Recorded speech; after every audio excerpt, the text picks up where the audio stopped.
সেদিন আমি সাবুদানার একটা বড়া আমি রেসিপি করছিলাম সাবুদানার পিঠা। তো এটা ফেসবুকও আপলোড দেওয়ার পরে এক আপু আমার কইসলা যে পুরা রেসিপি দেওয়ার লাগে। তো তানের লাগে আজকে পুরা রেসিপি লই আইছি। এখানেও সাবুরে আমি প্রায় 2 ঘন্টা যাবত আমি ভিজায় রাখছি। যখন ফুলি গেছে তখন সাবুরে আমি পানি জড়াই দিছি একটা চালনির মাঝে। তারপরে দিলাম কিছু ময়দা, তারপরে চিনির গুঁড়া, চিনিরে অবশ্যই গুঁড়া করে দিলেইব অথবা এমনিও দিতে পারবা। তারপরে দিলাম শুকনা যে নারকেলের গুঁড়া, চাইলে এটা কাঁচা নারকেলের গুঁড়াও দেওয়া যাব। তো আমার কাছে ড্রাই যে শুকনা নারকেলের গুঁড়া আছে এটা দিছিলাম।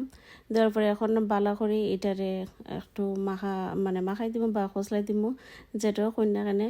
তো যদি মনে করেন এই পর্যায়ে একটু শুকনা লাগে তো সামান্য একটু পানি দিয়ে একটা পেস্ট রেডি করে লিবা। তারপরে আমি প্রায় 30 মিনিটের মতো এটারে রেস্ট রাখছি। এখন গোল গোল আকারে শেপ দিয়া আমি এটা তেল ভাজি লাইছি। খুব সহজে এই সাবুর পিঠা বা সাবুদানার যে বড়া এখন এটা আপনারা বাসায় তৈরি করতে পারবা।